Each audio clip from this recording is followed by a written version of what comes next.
think that there's this like misconception that's been popularized recently via a few like kind of outlier scenarios where someone asked us the other day, like, what was the show that made you famous? We're like, well, one, we're not famous. And two, there's not a moment that like usually will define your career by itself. It's kind of this slow process. And I think the advice that I give people is to go out and do it and not wait for someone to discover you or some sort of bullshit like that. Like, we wanted to play shows, so I would go through the phone book. This was 15, 16 years old. I would find every VFW hall, every gym, every church basement, every YMCA, every night to Columbus, called libraries, anything with a big open space.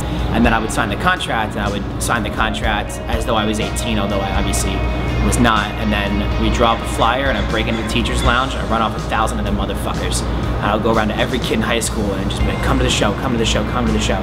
And we put all of our friends on it, and we would pack the room full of 300 kids, and we'd have a blast.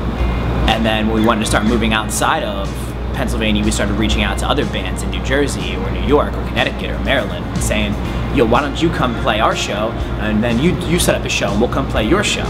And all of a sudden we were kind of expanding our fan base, and we didn't need anybody but ourselves and our friends to do that.